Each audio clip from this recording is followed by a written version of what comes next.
नमस्कार मित्रांनो, nursing notes Marathi चॅनलमध्ये तुमचं स्वागत आहे.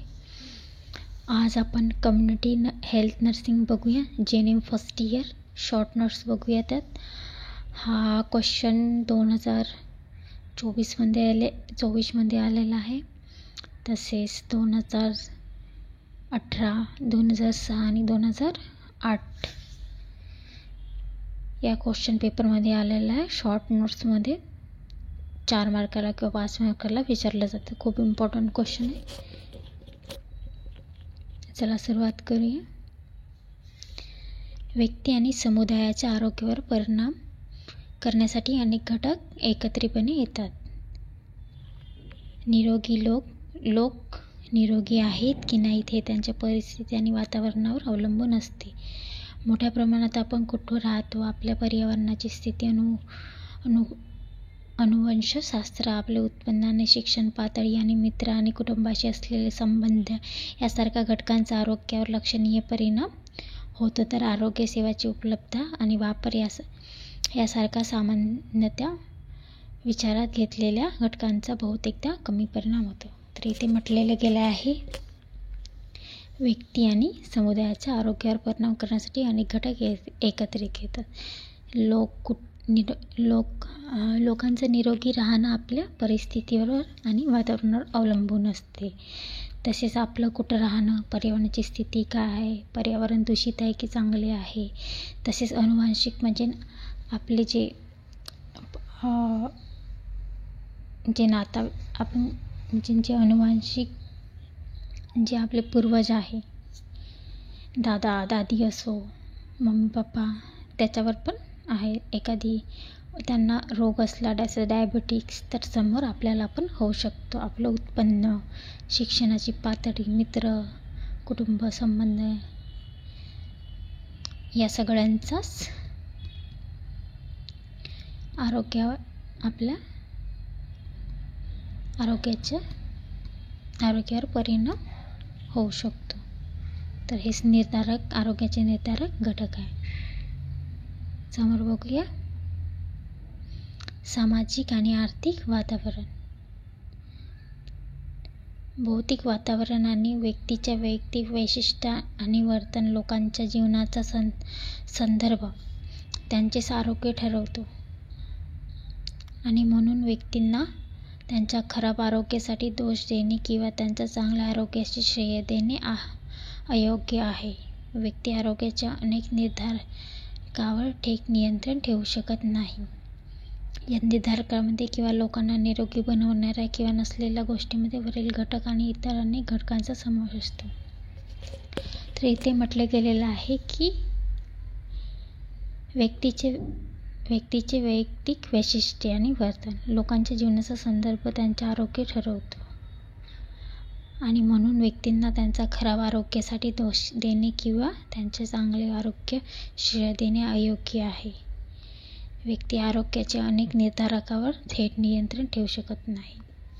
तर व्यक्ती आपल्या आरोग्यावर नियंत्रण ठेवू शकत नाही, कारण की यात आपल्याला पर्यावरणीय, वातावरणीय आणि गरिबी आणि अनुवांशिकपणा या सगळ्यांचा समावेश असतो.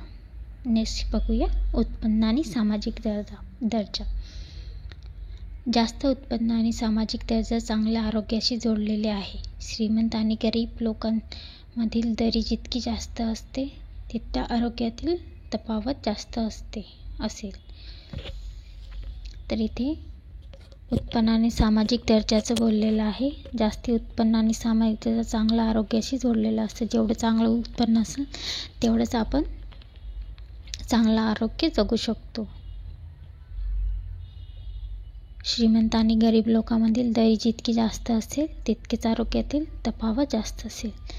एखादी श्रीमंत व्यक्तीला कॅन्सर वगैरे झाला, तो आपले पैसे खर्च करून किंवा खूप डॉक्टरांकडे महागडे औषधी पाणी करून तो आपले आरोग्य त्याचं सुधारू शकतो. पण गरीब व्यक्तीला तो झाला तर त्याला पैशामुळे आरोग्य स्थिती गमावली जाऊ शकते. तसेच शिक्षण. कमी शिक्षणाचे प्रमाण खराब आरोग्य, अधिक ताण आणि कमी आत्मविश्वासशी जोडलेले आहे. तर कमी शिकल्यामुळे खूप काही वाईट प्रमाण होऊ शकते. तसंच आहे भौतिक वातावरण.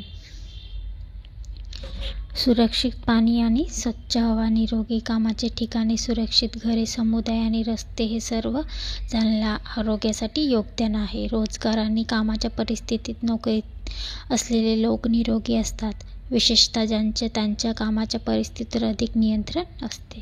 तर भौतिक वातावरणामध्ये सुरक्षित पाणी, स्वच्छ हवा, निरोगी कामाचे ठिकाण, सुरक्षित घरे, समुदाय आणि रस्ते हे सर्व चांगल्या आरोग्यासाठी योगदान देतात. तसेच रोजगार आणि कामाच्या परिस्थिती नोकरीतील असलेले लोकांनी निरोगी असतात, विशेषतः ज्यांचे कामाच्या परिस्थितीवर अधिक नियंत्रण असते. तर जेवढी चांगली आपली परिस्थिती असेल, जेवढं आपण चांगल्या निरोगी जागेवर काम करू, तेवढेच आपल्या आरोग्यासाठी छान आहे. तसंच दुसरं आहे, नेक्स्ट आहे सामाजिक आधार नेटवर्क. कुटुंब, मित्र आणि समुदायाकडून मिळणारा अधिक पाठिंबा चांगला आरोग्याशी जोडलेला असतो. संस्कृती, रिवाज आणि परंपरा आणि कुटुंब समुदायाच्या श्रद्धा या सर्वांचा आरोग्यावर परिणाम होतो. तर इथे म्हटलेले आहे, कुटुंब, मित्र आणि समुदायाकडून मिळणारा आर्थिक पाठिंबा आरोग्याशी जोडलेला असतो. एखादी मित्र बिमार पडला, त्याचे 2 शब्दच कोणाकोणाला खूप चांगलं समाधान देऊन जातात. तसे रीतिरिवाज आणि परंपरा, कुटुंब समुदायाच्या श्रद्धा या सर्वांचा आरोग्यावर परिणाम होतो. तसंच अनुवंशक शास्त्र बघूया. आयुर्मान आरोग्य काही आजार होण्याची शक्यता निश्चित करण्याची वारसा भूमिका बजावतो. वैयक्तिक वर्तन आणि सामान्य करण्याची कौशल्ये,